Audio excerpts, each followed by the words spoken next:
ஆண்டவர் இயேசுவில் அன்புக்குரிய சகோதர சகோதரிகளே, உங்களில் யாருக்கெல்லாம் மோட்சம் போகணும்னு ஆசை இருக்குது? யாருக்கெல்லாம் மோட்சம் போகணும்னு ஆசை இருக்குது? எல்லாருக்கும் இருக்கா? இருக்குது. அதான் தமிழில் ஒரு பழமொழி சொல்லுவாங்க, ஆசை இருக்குது கலெக்டராக தான், ஆனால் அம்சம் இருக்குது கழுதமைக்கு தான்பாங்க. ஆசை இருக்குது தான், எல்லாருக்கும் ஆசை இருக்குது தான், ஆனால் ஆசைப்படுறத அடையிற அளவுக்கு ஏதாவது நம்ம செய்யணும். சரி, இப்போ மோட்சத்துக்கு போகணும்னா நீங்கள் என்ன செஞ்சால் மோட்சத்துக்கு போவீங்க? நன்மைகளை செய்யணும். நன்மைன்னா என்ன? அதுதான் கேள்வி போயிட்டே இருக்கும். நீங்கள் புரிகிற மாதிரி சொல்லிட்டீங்கன்னா கேள்வியோடு முடிச்சுக்குவேன். ஒன்றும் இல்லை, கடவுள் சொல்கிறதெல்லாம் செஞ்சீங்கன்னா நீங்கள் நன்மை செய்கிறவங்க. கடவுள் சொல்கிறத எதையுமே செய்யலைன்னா நீங்கள் தீமை செய்கிறவங்க. சிம்பிள். ரொம்பலாம் காம்ப்ளிகேட் பண்ணிக்கக்கூடாது.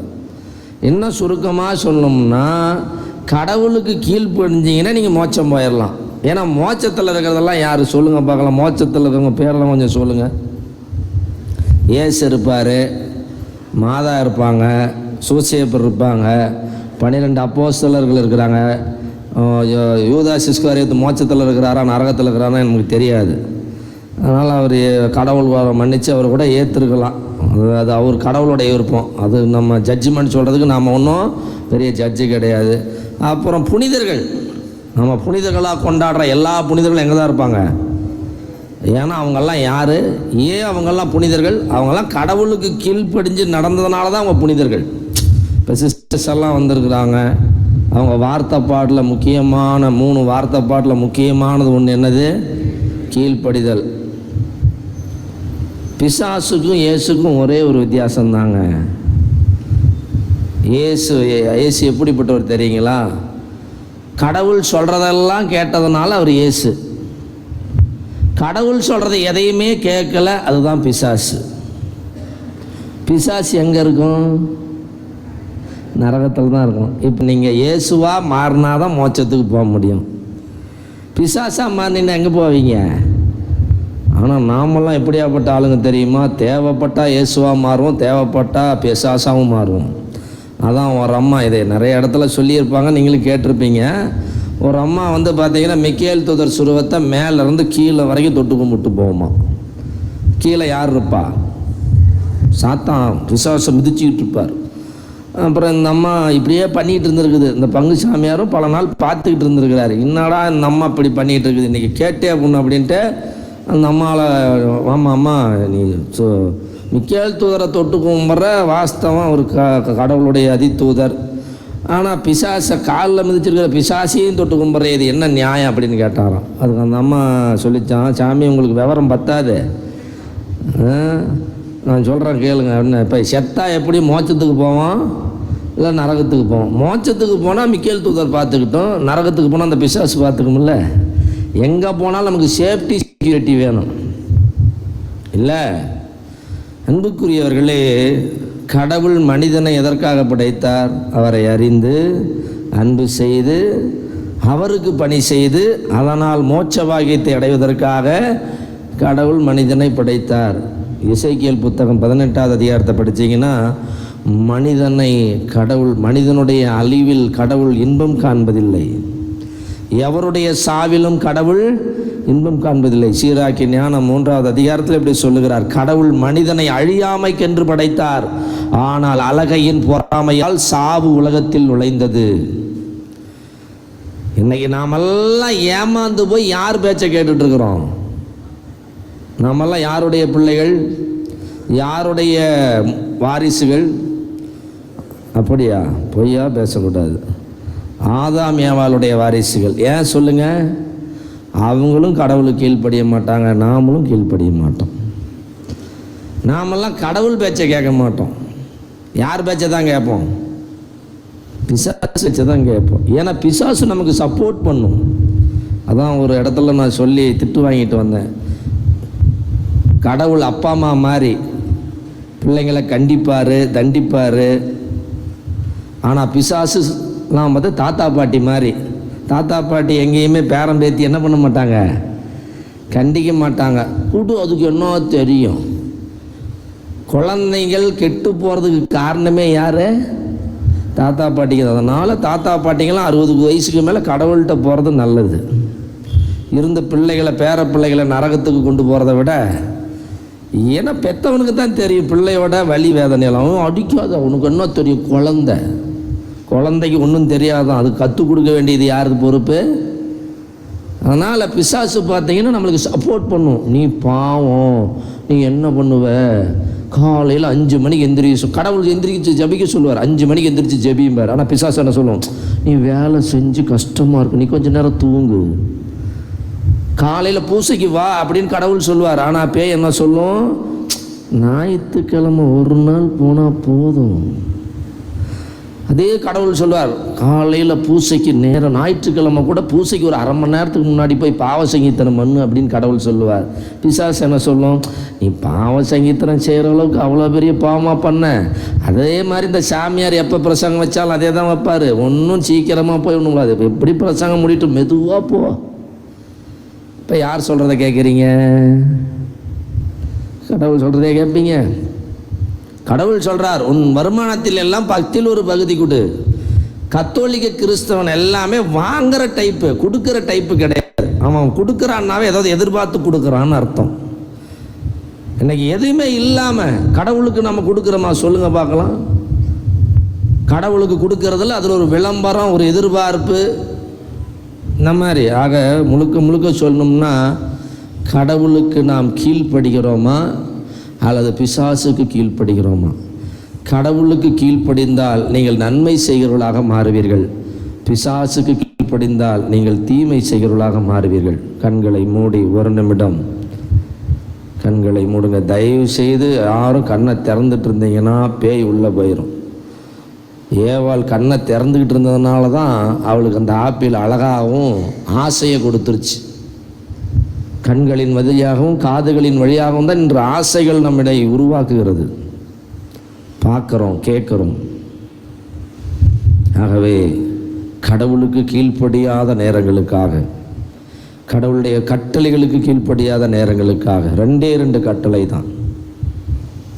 ஒன்று, எல்லாவற்றுக்கும் மேலாக கடவுளை நேசிப்பது. 2, கடவுள் நம்மை நேசிப்பது போல நம் அருகில் இருக்கிற மனிதர்களை நேசிப்பது.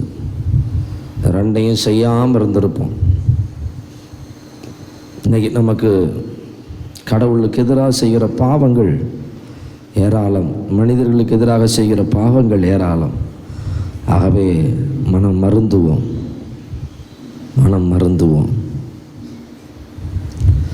ஆண்டவர் இயேசுவில் அன்புக்குரிய சகோதர சகோதரிகளே, முதல் வாசகத்தை நன்றாக கவனித்தீர்கள் என்று சொன்னால், குயவன் தன் விருப்பப்படி அந்த களிமண்ணை உருவாக்குகிற பொழுது அந்த களிமண் அவனோடு ஒத்துழைக்கிறது, இசைந்து கொடுக்கிறது. அதனால் அதன் அழகான வடிவமாக ஒரு பொருளாக அது உருவாகிறது. அதே போல கற்கள் கரடு முரடாக இருக்கிறது. சிற்பியின் உளிகளின் வழி தாங்குகிற அந்த கற்கள் தான் சிற்பங்களாக மாறுகிறது.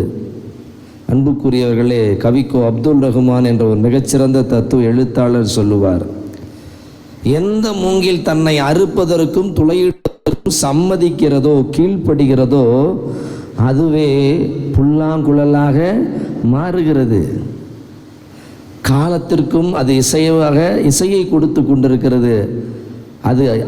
அது இறந்தாலும் அதனுடைய இசை ஒரு நாளும் இறக்காது. ஆனால் எந்த மூங்கில் அறுப்பதற்கும் துளையிடுவதற்கும் சம்மதிக்கவில்லையோ அது பிளக்கப்பட்டு விறகாக எரிக்கப்பட்டு சாம்பலாகி போய் யார் கண்ணுக்கும் தெரியாமல் அதனுடைய வாழ்க்கை அழிந்து போய்விடுகிறது என்று சொல்லுவார். அன்புக்குரிய சகோதரனே சகோதரியே, கடவுள் நம்மை அழிப்பதற்காக படைக்கவில்லை. எப்போ அழிப்பார் கடவுள்? ஏன் சோதோம் குமார கடவுளை அழிச்சார்? கடவுளுக்கு அடங்கலை, அது இஷ்டத்துக்கு ஆடிச்சுங்க. நினச்சிக்கிச்சான் கழுதை எடுத்துக்கிச்சான் ஓட்டன்ற மாதிரி அவன் தடி எடுத்தவன் தண்டக்காரன், கோல் எடுத்தவன் கொண்டக்காரன், எல்லாருமே கடவுளுக்கு அடுத்தபடி நினச்சிக்கிறேன், கடவுளுக்கு இணையாகவே நினச்சிக்கிறான். அதுலேயும் கத்தோலிக்க கிறிஸ்தவர்கள் நாம் இருக்கிறோம் பாருங்கள். நீங்கள் என்னை கோவப்பட்டாலும் சரி, வருத்தப்பட்டாலும் சரி, என்னை திட்டினாலும் சரி, யார்கிட்ட போய் கம்ப்ளைண்ட் பண்ணாலும் சரி, கத்தோலிக்க கிறிஸ்தவனுக்கு சாங்கியம், சம்பிரதாயம், பாரம்பரியம் தான் முக்கியம். அது கடவுளுக்கு ஏற்றதாக இருந்தால் ஏற்றுக்கலாம். கடவுளுக்கு எதிரான பாரம்பரிய பழக்க வழக்கங்கள், இந்த பாரம்பரிய பழக்க வழக்கங்களில் ஜாதி வேற்றுமை ஒன்று. தமிழக திருச்சபை உருப்பிடாமல் போகிறதுக்கு காரணமே இன்னும் கத்தோலிக்க கிறிஸ்தவன்கிட்ட ஜாதி ஒழியலை. இன்னும் கல்யாணம் பண்ணுற வரைக்கும் இன்னமும் கல்யாண தகவல் மையத்தில் போய் பார்த்தா அவன் ஜாதிக்கு ஒரு தகவல் மையம் வச்சுருக்கிறான். எல்லாரும் ஜாதியை ஒழிக்க முடியல. கடவுள் விருப்பமா மக்கள் பிரிவினை பிளவோடு இருக்குன்னு இயேசுசாமி அப்புறம் எதுக்கு ஜெபம் பண்ணாரு? தந்தையே, நீரும் நானும் ஒன்றாயிருப்பது போல இவர்களும் ஒன்றாயிருக்கும். எதுக்கு ஜெபம் பண்ணாரு? தந்தை, மகன், தூய ஆவி, மூன்றுவரும் மூன்று ஆட்கள், ஆனால் ஒரே கடவுள். எப்படி? அவர்களுக்குள் யாதொரு வேறுபாடும் இல்லை. நாமெல்லாம் பிறக்கும் போது இந்த ஜாதியில் தான் பிறக்கணும்னு அப்ளிகேஷன் போட்டால் பிறந்தோம். எந்த குழந்தையும் பிறக்கும் போது அது எந்த மனிதரிடத்தில் பிறக்க வேண்டும் என்று முடிவு செய்வது நாமல்ல, கடவுள். ஒவ்வொரு மனிதனும் கடவுளுடைய குழந்தை. இதை யாராவது ஏற்றுக்கிறோமா கத்தோலிக்க சபையில்? நல்ல வேலை, இப்போல்லாம் கோயில்கள்லாம் நேராக கட்டுறாங்க. அப்போல்லாம் சிலுவை கோயில்கள். மேல் ஜாதிக்காரன் உட்கார்றதுக்கு ஒரு இடம், தாழ்ந்த ஜாதிக்காரன் உட்கார்றதுக்கு ஒரு இடம். இதில் ஒரு கொடுமை என்ன தெரியுங்களா?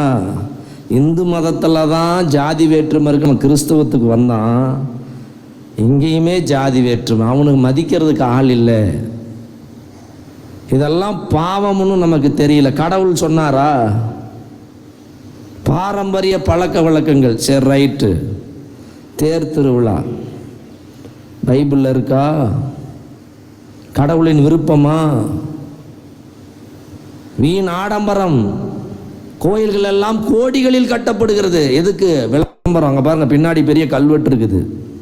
கடவுள் என்ன சொன்னார்? வலது கை கொடுக்கறது. ஆமாம், கத்தோலிக்க திருச்சபையில் பார்த்தீங்கன்னா நன்றியெல்லாம் வாசிக்கணும். வாசிக்கலைன்னா பங்கு சாமியாரை மாற்றிடுவோம்.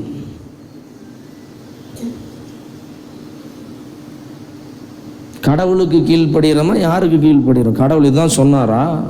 கடவுளுடைய திருவிழா இதுதானா? இன்றைக்கு கடவுள் சொல்லாத நிறைய விஷயங்களை கத்தோலிக்க திருச்சபையில் நாம் செய்து கொண்டிருக்கிறோம். 10ல் 1 கொடுக்க சொல்லி பைபிள் கூட்டு சொல்லுது இல்லையா? எத்தனை கத்தோலிக்க கிறிஸ்தவம் 10ல் 1 கொடுக்குறோம்? சாமியார் கொடுத்தா வாங்கிக்குவோம். கோயிலில் அவர் வருமானத்தில் 10ல் 1 வீட்டுக்கு அனுப்பிச்சி விட்டோம்னு கொடுத்துரும். கத்தோலிக்க திருச்சபையில் எல்லாமே வியாபாரமாக மாறிடுச்சு. வியாபாரம். இங்கே கடவுளின் விருப்பத்தின்படி மக்கள் வாழ விரும்புவதில்லை. கடவுளுக்கு கீழ்ப்படிய மாட்டேங்கிறோம்.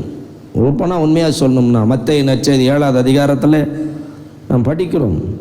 என்னை நோக்கி ஆண்டவரே ஆண்டவர் என்று சொல்பவரெல்லாம் விண்ணரசுக்குள் போக முடியாது, மாறாக விண்ணுலகில் இருக்கிற என் தந்தையின் திருவுளத்தின்படி நடப்பவரே விண்ணரசுக்குள் போவார். இன்னைக்கு எல்லாம் பாருங்கள், நம்ம கத்தோலிக்க கிறிஸ்தவர்கள் பைபிளே படிக்கிறது இல்லை. இப்போ எத்தனை பேர் பைபிள் எடுத்துகிட்டு வந்தீங்க?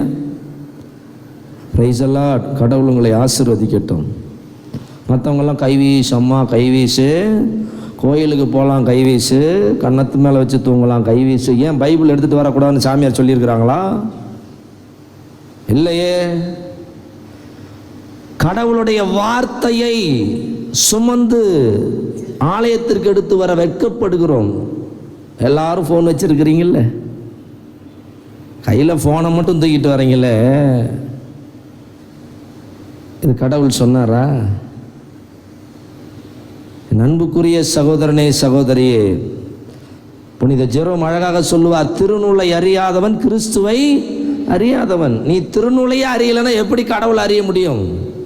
கடவுள் உன்னை படைத்ததன் முதல் நோக்கமே அவரை அறிந்து கொள்ள வேண்டும். அவர் எப்படிப்பட்டவர், அவர் நல்லவா கெட்டவரா, அவரால் எது முடியும் எது முடியாது, அவர் எதை விரும்புகிறார் எதை விரும்புவதில்லை என்பது பைபிளில் தான் இருக்குது. அவர் நம்மிடம் எதை எதிர்பார்க்கிறார் என்பது எல்லாமே பைபிளில் இருக்கு. படித்தா தானே தெரியும்.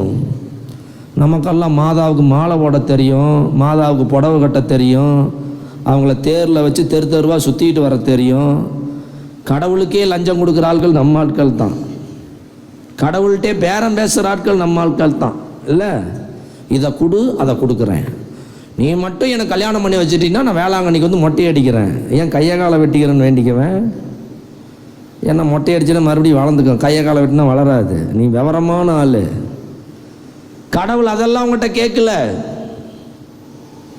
பவுலடியார் சொல்லுவார், கடவுளுக்கு கொடுக்கும்போது கணக்கு பார்க்காத, தாராளமாக கொடு. ஆனால் இங்கே கொடுத்தா சொல்லுவீங்களா, ரசீது கொடுங்க. என்னத்தை கொடுங்க? ரசீது கொடுங்க. அப்படி இல்லைன்னா சாமியை கொள்ளை அடிக்கிறார். என்ன பண்ணுறார்? ஆமாம், அதாவது கத்தோலிக்க திருச்சபையில் பார்த்தீங்கன்னா நேரத்தையும் கொடுக்கறதில்ல, கடவுளுக்குரிய மரியாதை மதிப்பையும் கொடுக்கறதில்ல, கடவுளுக்குரிய காணிக்கையும் கொடுக்கறதில்ல, மொத்தமாக கடவுளுக்கு கீழ்ப்படியறதில்லை. இதுதான் இன்றைக்கு நடக்குது, நடைமுறை உண்மை. 10 கட்டளைகள் 2 கட்டளைகள் அடங்கும். ஒன்று சொல்லுங்க, முதல்ல என்னது? எல்லாவற்றுக்கும் மேலாக கடவுளை அன்பு செய்து. புதிய ஏற்பாட்டிலே அதே தான் இயேசுசாமி ரினிவல் பண்றாரு. ராயபுரை பார்த்து கேட்கிறார், என்னன்னு? யோவானின் மகன் சீமோனே, நீ இவர்களை விட மிகுதியாக என்னை அன்பு செய்கிறாயா? கிறிஸ்தவனுக்குரிய அடிப்படை தகுதி அதுதான். இந்த உலகத்தை விட, இந்த உலகத்தில் இருக்கிற காரியங்களை விட நாம் கடவுளை அன்பு செய்ய வேண்டும். அதான் பிசாசு கேட்கிறான். பிசாசுக்கு வந்த சோதனை நமக்கு வருது. கடவுள் முக்கியமா, இந்த உலகம் முக்கியமானு? கடவுள் முக்கியமா, இந்த உடல் முக்கியமா? கடவுள் முக்கியமா, நம்முடைய மூட பழக்க வழக்கங்கள், பாரம்பரிய பழக்க வழக்கங்கள், மூதாதையர் மரபுகள் எல்லாம் முக்கியமா? எது முக்கியம்? கடவுளுடைய வார்த்தை தான் முக்கியம்னு இயேசுசாமி நிரூபிக்கிறார். அந்த சோதனைகளை பாருங்க. முதல் சோதனை உடலை சார்ந்தது. நீ கடவுளின் மகனால இந்த கல்லை அப்பமாக்கி உண்ணும். அது கடவுள் செஞ்சாரா? மனிதர் அப்பத்தினால் மட்டுமல்ல, கடவுளின் வாய் சொல்லொன்றாலும் உமாறும். கடவுளால் முடியாது, அது கல் அப்பமாக மாக்க முடியாது. அதை அவன் சொல்லி நான் செய்யக்கூடாது. நான் சாத்தானுக்கு கீழ்ப்படியவன் அல்ல, நான் பசாசுக்கு கீழ்ப்படியவன் அல்ல, நான் கடவுளுக்கு கீழ்ப்படிய. நீ சொன்ன நான் செய்ய மாட்டேன், இதே கடவுள் சொல்லட்டும் நான் செய்கிறேன். கடவுள் சொல்லட்டும், நீ என்ன சொல்கிற? இன்னைக்கு நம்மளெல்லாம் அப்படியே ட்ரிகர் பண்ணிடுவாங்க. நீ இருந்த ஆம்பளையாக இருந்தால் செஞ்சுப்பார், நீ பொம்பளையாக இருந்தால் செஞ்சுப்பார், நீ உண்மையாலுமே இந்த ஜாதியில் பிறந்தவன் வந்தால் செஞ்சுப்பார் அப்படின்னு நமக்கு வீரம் பொத்துக்கிட்டு வந்துடுது. உடனே செஞ்சிருவோம். இயேசு செஞ்சாரா? செய்யல, கடவுளுக்கு மட்டும்தான் கீழ்ப்படிஞ்சார். அடுத்து சொல்கிறார், மேலே தூக்கிட்டு போய் கோயில் உச்சியில் வச்சுட்டு நீ கடவுளின் மகனானால் இங்கிருந்து கீழே குதி. ஏன்னா பைபிள் சொல்லுது, கடவுளுடைய வார்த்தை சொல்கிறார், உமது கால்கள் கல்லில் மோதாதபடி உம்முடைய தூதர்கள் தாங்குவார்கள் எழுதி உள்ளதே. அதுக்கு கடவுள் சொல்கிறாரு, உன்னுடைய கடவுளாய் ஆண்டவரை சோதியாதே என்ன எழுதி இருக்குது. நீ சொன்ன உடனே நான் குதிக்கிறதுக்கு நான் அறிவு கட்டவனாடா? இதில் கடவுள் விருப்பமா இல்லையான்னு எனக்கு தெரிஞ்சுக்க வேணாம். பாருங்க, நம்முடைய மூதாதையர் மரபு, மத்தேயு நற்செய்தி 15வது அதிகாரம், மார்க்கு நற்செய்தி 7வது அதிகாரத்தை போய் படிச்சு பாருங்க. மூதாதையர் மரபு, கடவுளுக்கு எதிரான மூதாதையர் மரபு. இதைத்தான் பரிசேயர்கள் சதுசேயர்கள் கட்டி காப்பாற்றினாங்க. மூதாதையர் மரபு, அதைத்தான் இயேசு ஆண்டவர் தவறு என்று சுட்டி காட்டினார். ஓய்வு நாள் மனிதனுக்காகத்தான், மனிதனுக்காக ஓய்வு நாள் அல்ல, சட்டத்துக்காக மனிதன் அல்ல, மனிதனுக்காக தான் சட்டம். பலியை அல்ல, இரக்கத்தை விரும்புகிறேன் என்று சொன்னார். மனுஷனுக்காக தான் சட்டம் உருவாக்கப்பட்டது என்று சொன்னார். ஆக கடவுள் விருப்பத்துக்கு எதிராக நம்ம போகக்கூடாது. இன்னைக்கு எல்லாம் பாருங்க, 13 நாள் அந்தோனியார் கோயிலுக்கு வா, எல்லாம் நிறைவேறும். அப்போ கடவுளுடைய ஆற்றல் அங்கே தேவையில்லையா? நீ 13 நாள் வந்தோடனே உனக்கு நடந்துருமா? ஏனென்றால் நீங்கள் என்னுள்ளும் என் வார்த்தைகள் உங்களுக்குள்ளும் இருந்தால் விரும்பியதெல்லாம் கேளுங்கள், கிடைக்கும். இது பைபிள் சொல்லுது. 13 படிக்கட்டு ஏறினா கிடைக்கும், பைபிள் சொல்லலை. என் அன்புக்குரிய சகோதரனே சகோதரியே, புனிதர்களுடைய பாதை என்பது என்ன? கடவுளின் வார்த்தையின்படி வாழ்வதுதான் புனிதர்களுடைய வாழ்க்கை.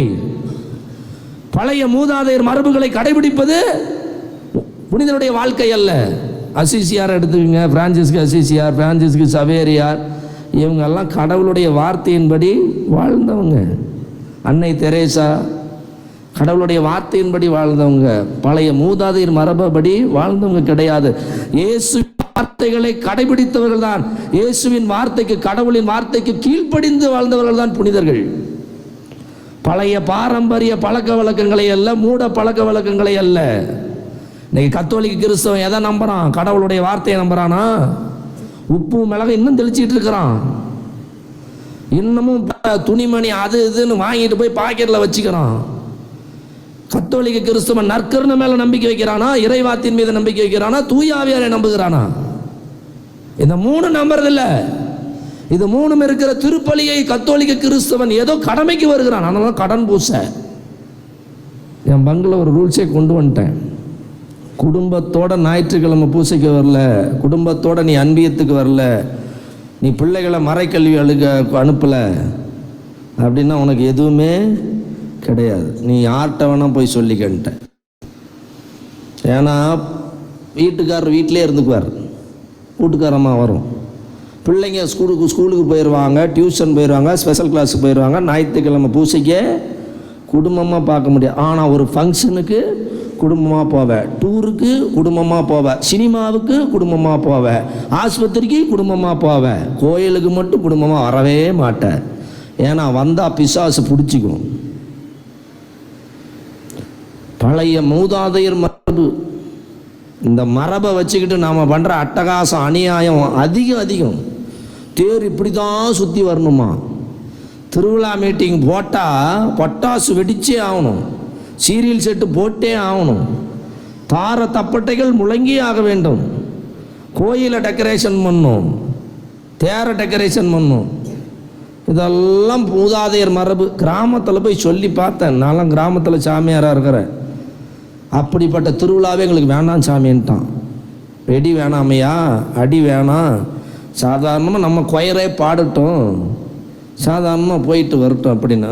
அப்படியெல்லாம் முடியாது சாமி, நம்ம திருவிழா கொண்டாடுறது 4 பேருக்கு தெரியணுமா? ஆக மூதாதையர் மரபுக்கு கொடுக்கிற முக்கியத்துவத்தை கடவுளுடைய வார்த்தைக்கு நாம் கொடுப்பதில்லை. 3வது சோதனை, இயேசுவை பார்த்து பிசாசு சொல்லுது, பாருங்க, இதோ உலக அரசுகளையும் அவற்றின் மேன்மையும் பாரும், இவையெல்லாம் என்னிடத்தில் கொடுத்தாரா கடவுளே? என்ன பொய், இதெல்லாம் என்னுடையவை, நீ என்னை தண்டனிட்டு வணங்கினால் இவை யாவையும் உனக்கு கொடுப்பேன். நீ எவன் எடுத்து கொடுப்பது? ஓராமட்டுனையே என் வீட்டுக்காரி கையை என்ன மாதிரி கடவுள் அவருடைய உலகத்தை எடுத்து இவன் கொடுக்குறானாமா. இயேசுசாமி என்ன சொன்னார்? உன் கடவுளாகி ஆண்டவரை வணங்கி அவரை மட்டுமே ஆராதிப்பாய் என்று சொல்லுது. அப்பாலே போ சாத்தானே என்று சொன்னார். Praise the Lord. அவர் சாத்தானுடைய வார்த்தைகளுக்கு கீழ்ப்படியவில்லை. ஆனால் ஆதாமு ஏவாள் என்ன பண்ணாங்க? கடவுள் சொன்னதையெல்லாம் அவங்க கேட்கல, கடவுள் சொன்னதையெல்லாம் அவங்க பெருசாக நினைக்கல. பேய் சொன்ன உடனே கப்புன்னு அந்த அம்மா போய் பழத்தை பறித்து தின்னுவிட்டா, தன் புருஷனுக்கும் கொடுத்துட்டா, புருஷனும் அதை வாங்கி தின்னுவிட்டான். நல்லா கொஞ்சம் கற்பனை பண்ணி பாருங்க, அவங்க கடவுளை நம்புறாங்களா இருந்தால் அதை செஞ்சுருப்பாங்களா? ஏசு சொன்ன மாதிரி அவன் சொல்லியிருக்கணும்ல. முதல்ல ஏவாள்கிட்ட பேய் வந்தோடனே என்ன பண்ணியிருக்கணும்? ஆதாம இப்படி கற்பனை நினச்சி பாருங்க. ஆதாம் என்ன பண்ண, டே யார் ஏன் பொண்டாட்டிகிட்ட பேசிக்கிட்டு இருக்கிற, இங்கே வா, என்ன சொல்கிற அவள்கிட்ட, இங்கே வாங்க, ஏண்டி அவன் பேசுகிறானே நீ எதுக்கு பேசுனான், அவளை 2 இல்லை, யார் உன்னை பேச சொன்னான், ஏன் என்ன அப்படின்னு கேட்டு, இன்னைக்கு வந்து ஆம்பளைங்கெல்லாம் இன்னைக்கு உஷாராக இருக்கிறீங்க, அன்னைக்கு ஆதாம் கோட்டை விட்டா அப்படி போய் அந்த அம்மாவை பேசி மயக்கி பிடிச்சி பேசி இருந்தா அப்படின்னா, இங்கே வா, நீ கடவுள் என்ன என்ன இப்போ இதெல்லாம் சொல்லு அப்படின்னோடனே சொன்ன உடனே, அப்படியா கடவுள் பொய் சொல்கிறான்னு சொல்கிறியா, சரி இரு கடவுளை கூப்பிட்றேன், அவளை வச்சுக்கிட்டே பேசுவோம் இல்லை அப்படின்னு ஆதாம் சொல்லியிருந்தானா பேய் அங்கே நின்றுருந்துருக்குமா? ஓடி இருக்கும். கடவுள் வராருன்னு தெரிஞ்சவனே என்ன பண்ணியிருக்கும்? பேய் ஓடி இருக்கும். செய்யலையே. இன்னைக்கு நம்ம கடவுள்கிட்ட போகிறதே இல்லையே, கடவுள் கூட நம்ம இருக்கிறதே விரும்புறதே இல்லையே. கடவுளுடைய பிரசன்னம் எங்கெங்கெல்லாம் இருக்குது? இறை வார்த்தையில் இருக்கிறது. ஆதியிலே வார்த்தை இருந்தார், அவ்வாக்கு கடவுளோடு இருந்தார், அவ்வாக்கு கடவுளாயும் இருந்தார். இறை வார்த்தையிலே கடவுளுடைய பிரசன்னம் இருக்கிறது. நம்ம பைபிள் எங்க இருக்குது? மூளையில் வச்சிருப்போம். அடுத்து கடவுளுடைய பிரசன்னம் எங்க இருக்கிறது? நற்கருணையிலே இருக்கிறது. கத்தோலிக்க கிறிஸ்தவனை போல பாக்கியம் பெற்ற மனிதன் இந்த உலகத்திலே இல்லைங்க. எந்த மதத்திலும் கடவுளை தன்னோட எடுத்துட்டு போக முடியாது. இதை யாராவது உணர்ந்திருக்கிறீங்களா? எந்த மதத்திலும் கடவுளை தன்னோட எடுத்துட்டு போக முடியாது. கடவுளை தன்னோடு எடுத்து போகிற ஒரே சபை கத்தோலிக்க திருச்சபை தான். ஒவ்வொரு திருப்பலியிலும் கடவுளை நம்ம கூட கூட்டிட்டு போறோங்க. என்னைக்காவது கோயிலில் வந்து நன்மை வாங்கிட்டு சந்தோஷமா போயிருக்கிற கத்தோலிக்க கிறிஸ்தவனை பார்த்துருக்கிறீங்களா? புலம்பிகிட்டே போவான். என்ன பிரசங்கம், ஜாமியார் சொன்னதே தான் சொல்கிறாரு. இந்த பாட்டு கிளாஸில் இருக்கிறவங்க வேறு சத்தம் அவ்வளோ வச்சுக்கிறாங்க. உனக்கு பாட தெரியலனாலும் குறை சொல்லிட்டு தான் இருப்பேன். அப்புறம் பாட்டு கிளாஸுக்காரங்களும் சும்மா இருக்க மாட்டான், சாமியாரை பூசையே வைக்க விட மாட்டான், பாடிக்கிட்டே இருப்பாங்க. எந்த இடத்துல பாடணுமோ அந்த இடத்துல பாடணும், எப்போ நிறுத்தணுமோ நிறுத்தணும். அப்புறம் பூசைக்கு வெளியில் போய் நின்றுக்கிட்டு எல்லா பேச்சு, அப்புறம் என்ன புடவை, இந்த புடவை இப்படி இருக்குது, அந்த புடவை இப்படி, ட்ரெஸ் இப்படி. ஆனால் போன வாரம் ஃபங்க்ஷனுக்கு போனோம்னா பார்க்கவே முடியல, வெட்டி நாயம் வெளியில் போய்கிட்டு. ஆனால் நடுப்பூசியில் வாய்கிளிய போய் என்னது, ஆண்டவரே தேவரி நீர் வருமளவும் உயிர்ப்பினையும் அறிக்கை எடுக்கின்ற. எங்க சொன்ன, யாருக்கிட்ட சொன்ன? பூசை முடிஞ்சோடனே குறைதான சொல்ற. இயேசு உங்ககிட்ட வந்துட்டான்னு சந்தோஷப்படுறியா சக்கேயு மாதிரி? இயேசுவை பார்த்துட்டோன்னு அவ்வளோ பெரிய பணக்காரன் சொல்கிறேன்னு தப்பாக எடுத்துக்காதீங்க. நீங்கள் தப்பாக எடுத்துக்கிட்டாலும் எனக்கு கவலை இல்லை. இன்றைக்கி கத்தோலிக்க திருச்சபை பணக்காரங்கள்ட்ட சிக்கிக்கிட்டு சின்ன பின்னப்படுது. ஒவ்வொரு பங்குலையும் பணக்காரங்க வச்சது தான் சட்டம். நீ பணக்காரன் வச்சுருந்தா ஏழைகளுக்கெல்லாம் அளவு கூட மரியாதை கிடையாது. பணம் கொடுத்துட்டா நீ கடவுளா? சக்கேயை போல இருக்க வேண்டும் பணக்காரர்கள். சொத்திலே பாதியை ஏழைகளுக்கு கொடுக்கிறேன், தில்லு இருக்கா? அப்படி ஒவ்வொரு பணக்காரும் சொத்தில் பாதியை கொடுத்தீங்கன்னா எல்லாரும், யாரும் இஎம்ஐ கட்ட வேண்டிய வேலைச்சல் இல்லை, எல்லாருக்கும் படிக்க வசதி கிடக்கும். உன் பிள்ளை சிபிஎஸ்சி ஐசிஎஸ்சியில் படிக்கிறதே, ஏழை வீட்டு பிள்ளை படிக்கிறதுக்கு ஒரு பைசா கொடுப்பியா? அதனால தான் வேதம் சொல்லுகிறது, ஏழைக்கு கொடுக்கிறவன் கடவுளுக்கே கணக்கு கொடுக்கிறார். அதுவும் இயேசுசாமி அழகா சொல்றார், இன்னும் அதிகமாக சொல்றார், மிகச்சிறிய என் சகோதர சகோதரி ஒருவருக்கு செய்த போதெல்லாம் எனக்கே செய்தீர்கள். வேறபல்லிய வரமாட்டேங்குதே இல்லை? அன்புக்குரியவர்களே, இன்றைக்கு கடவுள் நம்மிடையே நற்கரனே இருக்கிறார் என்ற நம்பிக்கை நம்மிடத்தில் இருக்குதா? எல்லாரும் நற்கரனை தானே வாங்குறோம். அப்புறம் வீட்டில் போனோடனே புருஷனும் முண்டாட்டி கடிச்சிக்கிறோம். வீட்டில் போனோடனே அண்ணனும் தம்பிக்கும் ஏன் சண்டை வருது, அக்காளுக்கும் தங்கச்சிக்கு ஏன் சண்டை வருது? நற்கரணை வாங்கின கிறிஸ்தவம் குடும்பத்துக்குள்ளே அன்பத்துக்குள்ளே எங்கே சண்டை வருது? அது அன்பியமாவது வச்சிருக்கிறதெல்லாம் வம்பியம். அது ஒரு அரசியல் கட்சி மாதிரி. இன்னைக்கு கத்தோலிக்க சபையில் புது ஒரு கட்சி, அன்பியம். திருவிழா வந்துட்டா ஊமனத்துக்கு ஏமனத்துக்கு சோடி போட்டுக்குமா, நீ பிரியாணி போட்டேன்னா நான் சிக்கன் பிரியாணி போட்டேன்னா நான் மட்டன் பிரியாணி போடுவேன், நீ படி செலவு பண்ணு. உன் பணத்தை காட்டுறதுக்காக அவங்க அன்பியம் இருக்குது. அன்பை காட்டுவதற்கு, கடவுள் நம்மோடு இருக்கிறார் என்ற அந்த நம்பிக்கையை காட்டுவதற்கு, நற்கருணை பெற்றுக்கொண்ட ஒவ்வொருவரும் சொல்லிக்கொள்ள வேண்டிய ஒரு வார்த்தை என்ன? உனக்குள்ளேயும் இயேசு, எனக்குள்ளேயும் இயேசு ஒன்று. இந்த உணர்வு ஒன்று இருந்ததுன்னா ஜாதி இருக்காது, ஏழை பணக்காரன் வேறுபாடு இருக்காது, படித்தவன் படிக்காதவன் பிரச்சனை இருக்காது, எல்லாத்துக்குள்ளேயும் ஒரே நம்பிக்கை வரும். அதனால தான் திருச்சபை நற்கருணை எல்லாத்துக்கும் கொடுக்குது, எல்லாத்துக்கும் ஒரே நற்கருணை கொடுக்குது. மேலே இருக்கிறவங்களுக்கெல்லாம் ஒன்று, கீழே இருக்கிறவங்களுக்கெல்லாம் ஒன்று, படித்தவங்களுக்கெல்லாம் ஒன்று, படிக்காதவங்களுக்கெல்லாம் ஒன்று, பணக்காரனுக்கெல்லாம் ஒன்று, ஏழைகளுக்கெல்லாம் ஒன்று, அழகாக இருக்கிறவங்களும் ஒன்று, எந்த டிஃப்ரென்ஸும் கிடையாது. எல்லாத்துக்கும் ஒரே இயேசுநாதர் தான். அந்த நற்கருணையில் பிரசன்னத்தை, நீ சுருவத்தை போய் தொட்டு கும்பிட்றைய. எங்கள் ஊர்ல எல்லாம் நான் ரொம்ப நாத்திகவாதி மாதிரி தான் பேச வேண்டியதாக இருக்குது. வந்தோடனே நேரம் அந்தோணியாட்ட தான் போய் நிற்கிறோம். இப்படியே நற்கருணை அங்கே தான் இருக்குது. கோயிலில் வந்தோடனே கெபிக்கு முன்னாடியே மாதா சுருவத்தை வச்சுருவோம். மாதா சுருவத்தை தொட்டு, இந்த ராமநாதபுரத்தில் வந்திருக்கிறாங்க, கோயிலுக்கு முன்னாடி என்ன இருக்கும்? மாதா கெபி இருக்கும். போன உடனே கெபியில் ஒரு சாஷ்டாங்கமாக விழுந்து அப்படியே கும்பிட்டுட்டு அப்புறமேல தான் வருவான். அன்புக்குரியவர்களே, கடவுளுக்குரியதை, கடவுளுடைய பிரசன்னத்தை நாம் சுரூபங்களிலே கடவுள் பிரசன்னத்தை தேடுகிறோம். ஆனால் நற்கரனிலே கடவுளுடைய பிரசன்னத்தை தேடுகிறோமா? சுரூபத்தை தொடறதுக்கு அப்படி அடிவோம், இந்த கொடியை தொடறதுக்கு அவ்வளவு அலையிறோம். கத்தோலிக்க கிறிஸ்தவம் பண்ற அட்டுழியம் இது. கொடியில் கடவுளுடைய பிரசன்னம் இருக்குது, சுருவத்தில் நற்கருணை ஆண்டவருடைய பிரசன்னம் இருக்குது. ஆனால் நற்கரில் இல்லைன்னு நம்ப மாட்டேங்கிறானே. நற்கருணை நீங்கள் வாங்கும் போதெல்லாம் பாருங்களேன், காலையில் வெறுத்து போயிட்டேன். கையில் ஃபோனை வச்சுட்டு வாங்கிறது, கர்ச்சீப்பை வச்சுட்டு வாங்கிறது, அப்புறம் ஒரு கையில் வாங்கிறது, டிசைனாக வாங்குறீங்க. ஆனால் நீங்கள் வாங்குறது போதெல்லாம் அதில் கடவுள் இருக்கிற மாதிரி வாங்குற மாதிரி எனக்கு தெரியல. ஏதோ கடலை மிட்டாய் வாங்குற மாதிரி. கேட்டகிசம் படிக்கிறீங்க, புதுநன்மை உறுதிப்பு சொல்லி கொடுக்குறாங்க. என்னென்ன நற்கருணை என்றால் என்ன? நற்கருணை என்றால் என்ன சொல்லுங்க பார்க்கலாம். யாருக்கு தெரியும்? அப்படியே நம்ம எல்லோரும் 50 வயசுக்கு மேலே இருக்கிற மறந்தே போயிடும். 10 கட்டையில் வழக்கமாக சொல்ல அது மறந்தே போயிடும். இதெல்லாம் ஞாபகத்தில் வச்சுட்டு என்ன பண்ண போகிறோம்?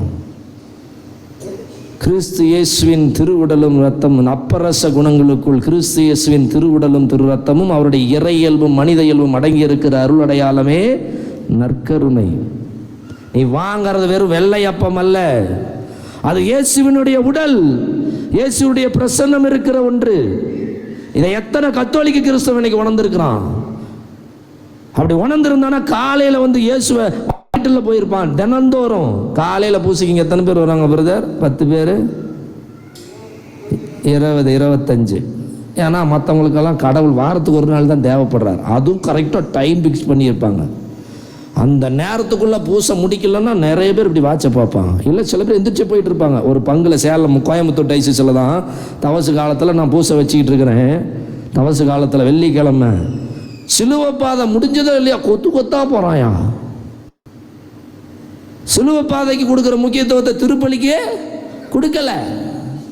சிலுவை பாதையில் ஆசீர்வாதம் ஒன்றும் அவ்வளோ கிடைக்கல. தியானிக்கிற அவ்வளோதான், பாடுகளை தியானிக்கிற. அது எப்படி தியானிக்கிறேன்னு ஆண்டவனுக்கு தான் வெளிச்சம். கடமைக்கா விளம்பரத்துக்கா சீனுக்கான்னு தெரியல. ஏன்னா அந்த 40 நாளே ட்ராமா தான். ஆக இறைவனுடைய பிரசன்னம் இருக்கிற நற்கருணைக்கு முக்கியத்துவம் கொடுக்கிறோமா? 3வது தூய ஆவியானவர். கத்தோலிக்க சபையில மறக்கப்பட்ட கடவுள், மறுக்கப்பட்ட கடவுள். பெந்தகோஸ்து நாள் என்று ஒன்று இல்லை என்று சொன்னால் கிறிஸ்தவமே கிடையாது. கிறிஸ்தவமே கிடையாது. பரிசுத்த ஆவியை பெற்றவன் தான் உண்மையான கிறிஸ்தவன். ரோமையர் 8:9 தெளிவாக சொல்லுகிறது, கிறிஸ்துவின் ஆவியை கொண்டிராதோர் கிறிஸ்துவுக்கு உரியவர் அல்ல. ரோமையர் 8:14 சொல்லுகிறது, கடவுளின் ஆவியால் இயக்கப்படுகிறவர்களே கடவுளின் பிள்ளைகள். ஆனால் பரிசுத்தா இன்னைக்கு கத்தோலிக்க திருச்சபையில் உறுதி பூசல்னு ஒரு திருவருட் சாதனம் கொடுக்கிறோம். பரிசுத்த ஆவியை பெற்றவிடத்தில் மாற்றம் இருக்கும். உறுதி பூசல் பெற்ற நம்மகிட்ட மாற்றம் இருக்குதா? மாறலையே, அப்படியே தானே இருக்கிறோம். பரிசுத்த ஆவியை பெறுவதற்கு முன், பரிசுத்த ஆவியை பெற்றதற்கு முன், பின்பு என்று 2 வாழ்க்கை முறையை அப்போஸ்தலருடைய வாழ்க்கையிலே பார்க்கிறோம். பரிசுத்த ஆவியை வாங்கிறதுக்கு முன்னாடி அவங்கள்ட்ட கட்சி மனப்பான்மை இருந்தது. நீ பெரியவனா நான் பெரியவனான்ற சண்டை இருந்துச்சு, பதவி ஆசை இருந்துச்சு, சோம்பேறித்தனம் இருந்துச்சு, நம்பிக்கை இல்லாமல் இருந்தாங்க, பயப்பட்டாங்க, உயிருக்கு பயந்தாங்க, கடவுளை நம்பல, கடவுளை காட்டி கொடுத்தாங்க, கடவுளுக்கு துரோகம் பண்ணாங்க, உசுருக்கு பயந்தாங்க, துணிச்சல் கிடையாது. ஆனா நீங்க திருத்தூதர் பணிகள் நூலை படிச்சு பாருங்க தயவு செய்து. அப்போஸ்தலருடைய வாழ்க்கை எப்படி இருந்ததுன்னு சிறப்பாக திருத்தூதர் பணிகள் 2வது அதிகாரம் 40 47, 4வது அதிகாரம் திருத்தூதர் பணிகள் 4வது அதிகாரம் 32 37 வரைக்கும் படிச்சு பாருங்க. 10 அதிகாரங்களை படிச்சு பாருங்க. பவுலுடைய மனமாற்றம் வரை ஆதி கிறிஸ்துவன் எப்படி வாழ்ந்தான்னு சொல்லி கொடுக்குது. பரிசுத்த ஆவியை பெற்றவர் எப்படி வாழ்ந்தான் என்று சொல்லி கொடுக்கிறது. அதுவல்லவா கிறிஸ்துவம். அதனாலதான் முதல் 3 நூற்றாண்டுகளில் காட்டு தீ போல கிறிஸ்தவம் பரவச்சு உலகமெங்கும் பரவச்சு. ஆனா இப்ப பரவுதா? இந்தியாவில் தோமா வந்து 1972 ஆண்டுகள் ஆச்சு. ஆனால் அவர் 52 வந்திருக்கிறார். 52 ஆண்டு இந்தியாவுக்கு வந்திருக்கிறார். இன்னைக்கு 1972 ஆண்டுகள் ஆணையும் இன்னமும் இந்தியாவில் 2% தான் இருக்கிற. காரணம் என்ன? நீ ஆவிக்குரிய வாழ்க்கை வாழவில்லை, ஊனியல்புக்குரிய வாழ்க்கை வாழ்கிறீர்கள். கிறிஸ்துவ சபையிலே கலாத்தியர் 5:19-21 இருக்கிறபடி எல்லா காரியங்களும் நம்மிடத்தில் இருக்குது. ஊனியல்வின் செயல்கள் யாவருக்கும் தெளிவாய் தெரியும். அவை பரத்தமை, கெட்ட நடத்தை, காம வெறி, சிலை வழிபாடு. உருவ வழிபாட்டுக்கு சிலை வழிபாட்டுக்கு வித்தியாசம் இருக்கணும். பைபிளை படிச்சீங்கன்னா பொருளாசைக்கு ஒப்பான சிலை வழிபாடு. இன்னொன்று பார்த்தீங்கன்னா முரட்டுத்தனம் சிலை வழிபாட்டிற்கு ஒப்பான குற்றம். சிலை வழிபாடுன்னா என்னங்க? கடவுளுக்கு கொடுக்கறத நீ எதற்கு கடவுளுக்குரிய மரியாதை, மதிப்பு, முக்கியத்துவம், நேரம் எல்லாத்தையும் நீ கடவுளுக்கு கொடுக்கறத விட்டு மற்றதுக்கு கொடுத்தனா அதான் சிலை வழிபாடு. கற்பனையிலே ஒன்றை உருவாக்கி கடவுளுக்கு கொடுக்கிற முக்கியத்துவத்தை எல்லாம் நீ கொடுக்கிறாயே, அதுதான் சிலை வழிபாடு. இன்னைக்கு நம்ம மக்கள்லாம் மாடர்ன் ஐடல் வர்ஷிப்னு சொல்லுவாங்க. படிப்பு கொடுக்குற முக்கியத்துவம், வேலைக்கு கொடுக்குற முக்கியத்துவம், பணத்துக்கு முக்கியத்துவம் கொடுக்குற, மனுஷனுக்கு முக்கியத்துவம் கொடுக்குற, உன்னுடைய ஆசைகள் விருப்பங்கள் எதிர்பார்ப்புகளுக்கு முக்கியத்துவம் கொடுக்குற, கடவுளுக்கு கொடுக்குறியா? இதுவும் ஒரு வகை சிலை வழிபாடு தான். சிலை வழிபாடுனோடனே போய் அங்கே ஒரு சிலை வச்சிருப்பாங்க, அதை கும்பிட்றது மட்டும் சிலை வழிபாடு கிடையாது. இதெல்லாம் இன்னைக்கு மாடர்ன் ஐடல் வர்ஷிப் தான், நவீன சிலை வழிபாடுகள். சிலை வழிபாடு, பில்லி சூனியம் வைக்கிறான், கிறிஸ்தவனே வைக்கிறான். போய் மந்திரவாதிகிட்ட போய் காசு கொடுத்து வைக்கிறான், சொந்தக்காரனுக்கு வைக்கிறான், பிடிக்காதவனுக்கு வைக்கிறான், அவன் நல்லா இருக்கக்கூடாதுன்னு வைக்கிறான். ஏன் அவன் நல்லா இருக்குன்னு வைங்களேன், ஏன்னா பில்லி சூனியம் நல்லது செய்யாது, கெட்டது தான் செய்யும்.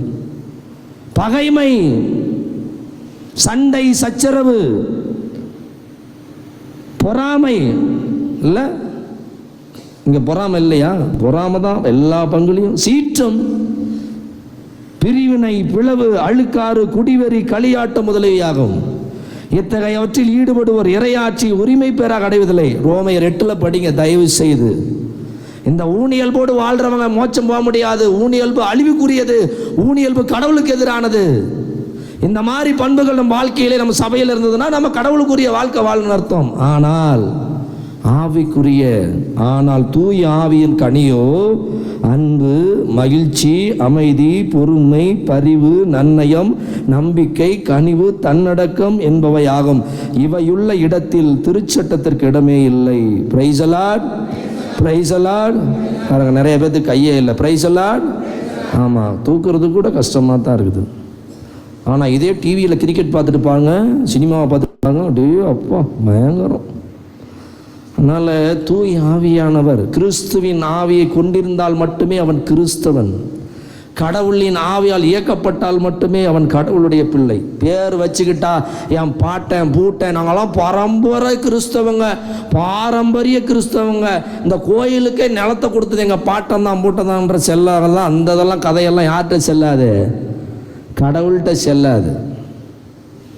நீ ஆவியால் நிரப்பப்பட்டு, அதனால தாங்க இயேசு சாமி யாரால பிறந்தாரு? தூய ஆவியால் கருவுற்று கன்னி மரியாவிடமிருந்து பிறந்தார். அப்படிதான் விசுவாச பிரமாணத்தில் நீ சொல்ற.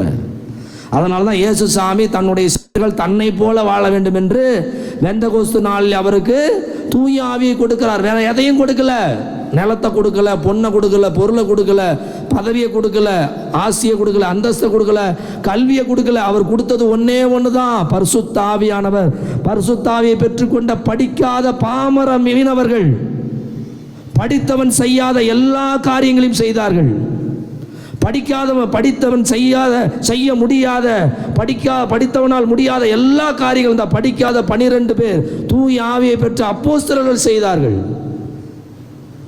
படித்த டாக்டர் செத்து போனவனை உயிர்ப்பிக்க முடியுமா? அவன் இங்கே லண்டன்லேயே படிக்கட்டும், எங்கே வேணால் படிக்கட்டும்.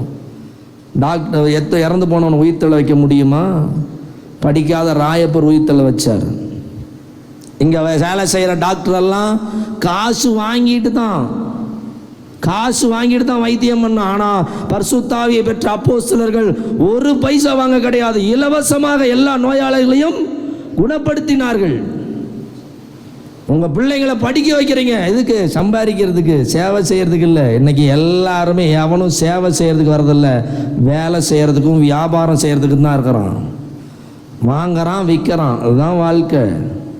பரிசுத்த ஆவியை பெற்றுக்கொண்டவன் எவனும் விற்கவும் மாட்டான், வாங்கவும் மாட்டான். இலவசமாக பெற்றுக்கொண்டான், இலவசமாக கொடுப்பான். ஆகவே அன்புக்குரியவர்களே, இந்த 3 காரியங்களில் கடவுள் இருக்கிறார். இவற்றை எல்லாவற்றுக்கும் மேலாக நாம் அன்பு செய்கிறோமா? பரிசுத்த ஆவியை பெற்றுக்கொண்ட ஒரு மனிதன் எந்த ஒரு மனிதனையும் நேசிக்காமல் இருக்க மாட்டான். எல்லா மனுஷனையும் நேசிப்பான், எல்லா மனுஷனையும் நேசிப்பான். 2வது கட்டளை தான், கடவுள் நம்மளை அன்பு செய்கிற மாதிரி நமக்குள்ளே இருக்கிற எல்லாரையும் அன்பு செய்யும். இதுக்கு ஒரே ஒரு வசனத்தை நாம் வைத்து கொண்டால் போதும். மிகச்சிறிய என் சகோதர ஒருவருக்கு செய்த போதெல்லாம் நீங்கள் என்ன கேஸ்? கடவுளை அன்பு செய்கிறவன் மனுஷனை கண்டிப்பாக அன்பு செய்வாங்க. கடவுளுடைய ஆவி அவனுக்குள்ள இருக்குதோ அவன் மனுஷனுக்குள்ள பாரபட்சம் பார்க்க மாட்டான், பிரிவினை பார்க்க மாட்டான், அதை கட்சி மனப்பான்மையோட பார்க்க மாட்டான், பொறாமப்பட மாட்டான். கடவுள் அன்பாக இருக்கிறார். எந்த மனுஷனுக்குள்ள கடவுளுடைய அன்பு இருக்கிறதோ அன்பு பொறாமைப்படாது, அன்பு அடுத்திருப்பவருக்கு தீங்கு செய்யாது, அன்பு இழிவானதை செய்யாது, அன்பு எரிச்சலுக்கு இடம் கூடாது, அன்பு தன்னலத்தை நாடாது, அன்பு அனைத்தையும் தாங்கிக் கொள்ளும், அன்பு அனைத்தையும் பொறுத்துக் கொள்ளும், அன்பு அனைத்தையும் எதிர்நோக்கி இருக்கும். அதனால்தான் ரோமர் 5:5 படிக்கிறோம், நாம் பெற்றுக்கொண்ட தூய ஆவியார் வழியாக கடவுளின் அன்பு நமது உள்ளங்களில் பொழியப்பட்டிருக்கிறது. பரிசுத்த ஆவியானவர் வழியாக நம்முடைய உள்ளங்களில் அன்பு பொழியப்பட வேண்டும். அப்படி அன்பு இல்லைன்னா நீங்க கிறிஸ்தவனே கிடையாது. பாட்டு வேணா பாடுவோம், அன்பே கடவுள் என்றால், அது மட்டும் பாட்டு நல்லா பாடு. எல்லாம் கத்தோலிக்க திருச்சபையில பாட்டெல்லாம் சூப்பர், ஆனால் வாழ்க்கை தான் ஒன்றும் இல்லை. வழிபாட்டுக்கும் வாழ்க்கைக்கும் ஒரு சம்பந்தமும் கிடையாது. வழிபாடு வேற, கோயிலுக்குள்ள இருக்கிற கிறிஸ்தவம் வேற, கோயிலுக்கு வெளியே இருக்கிற கிறிஸ்தவம் வேற. நீ கோயிலுக்குள்ள புனிதரா இருக்கிறது பெரிய ஒன்றும் இது கிடையாது, சாதனை கிடையாது. கோயிலுக்கு வெளியே நீ உண்மையான கிறிஸ்தவனா வாழ்றங்கிறது தான் முக்கியம். ஆதி கிறிஸ்தவர்களும் அப்போஸ்தலர்களும் அன்னை மரியாளும் ஆண்டவர் இயேசுவும் வெளியிலே உள்ள ஒன்று வெளியே ஒன்று கிடையாது. அவங்க எங்கேயும் ஒரே மாதிரி இருந்தாங்க. கடவுள் தான் அவர்களுக்குள் இருந்தார். ஆகவே அன்புக்குரியவர்களே, நாம் விண்ணகத்திற்கு சேர வேண்டும் என்று சொன்னால் நாம் இயேசுவாக மாற வேண்டும். இயேசுவாக மாற வேண்டும் என்று சொன்னால், இயேசுவை போல் நாம் மாற வேண்டும் என்று சொன்னால், இயேசுவின் ஆவி நமக்குள் இருக்க வேண்டும். இயேசுவின் ஆவி நமக்குள் வந்துட்டாலே அவரை போல கீழ்ப்படிதல் உள்ள மனிதர்களாக வாழ்வோம். இயேசுவின் ஆவி நமக்குள் இருந்தால் மட்டுமே நாம் கடவுளுடைய வார்த்தைக்கு முழுமையாக கீழ்ப்படிவோம். இயேசுவின் ஆவியை பெற்றுக்கொண்டதால் மட்டுமே ஆதி கிறிஸ்தவர்கள் கடவுளுக்கு மட்டும் கீழ்ப்படிந்து வாழ்ந்தார்கள். வேற யாருக்கும் அவங்க கீழ்ப்படியல, வேற யாருக்கும் அவங்க பயப்படல. நோய்க்கும் பேய்க்கும் மனுஷனுக்கும் எவனுக்கும் எதுக்கும் பயந்ததில்லை. ஆனால் நம்ம கடவுளை தவிர இன்னைக்கு எல்லாத்துக்கும் பயந்துக்கிறோம். ஏன்? நம்மகிட்ட பரிசுத்த ஆவி கிடையாது. ஆகவே இந்த திருப்பலியிலே தயவு செய்து ஜெபியுங்கள். ஆண்டவரே, உமது தூய ஆவியை நாங்கள் பெற்றுக்கொண்டு உம்மை போல நாங்கள் மாற வேண்டும் என்று ஜெபியுங்கள். நேரம் ஆகிறதெல்லாம் பார்க்காதீங்க. கடவுள் சன்னிதானத்தில் அதிக நேரம் இருக்க முயற்சி செய்யுங்க. ஒரு காரியத்தை இப்போ ஹாஸ்பிட்டலுக்கு போகிறீங்க, டாக்டர் போகணுன்னு சொல்கிற வரைக்கும் இருப்பீங்களா, இல்லை போயிடுவீங்களா? இடையிலையா ஒன்றும் இல்லை. கேஎம்சி வச்சுக்கிட்டு ஒரு பேஷண்ட்டை கூட்டிகிட்டு போனேன். 7:30 மணிக்கு காலையில் போனேன், சாயந்தரம் 7:30 மணி ஆகிடுச்சு. என் இஷ்டத்துக்கு எந்திரிச்சு போயிட முடியுமா? ஆனால் கோயிலுக்கு வந்தால் மட்டும் நாங்கள் வாங்குறோமோ இல்லையோ, நாங்கள் நேரம் முடிஞ்சோடனே கிளம்பிடுவோம். அப்படியெல்லாம் போகாதீங்க. கோயிலுக்கு வந்துட்டால் ஆராதனையில் முழுமையாக பங்கெடுங்க. ஏன்னா ஆவியானவர் தூண்டுகிறபடி தான் நான் பேச முடியும். எந்த பேப்பரும் கிடையாது, எந்த பேப்பரும் நான் யூஸ் பண்ணுறது கிடையாது. காரணம், அன்புக்குரியவர்களே, தூய ஆவியாரின் செயல்பாட்டை தடுக்காதீர் என்று பவுலடியார் சொல்லுவார். ஆகவே அன்புக்குரியவர்களே, தயவு செய்து ஜெபியுங்கள். ஆவியானவரை பெற்றுக்கொண்டவர்களாய் இல்லம் திரும்புங்கள். கடவுளை பெற்றுக்கொண்டவர்களா என்ற நம்பிக்கையோடு இல்லம் திரும்புங்கள். ஜெபியுங்கள். ஆவியானவரே, எங்கள் மீது இறங்கி இந்த அப்பத்தையும் ரசத்தையும் இயேசுவாக மாற்றுவது போல எங்களையும் மாற்றும் என்று ஜெபியுங்கள். இறைவன் உங்களை நிறைவாக ஆசீர்வதிப்பாராக.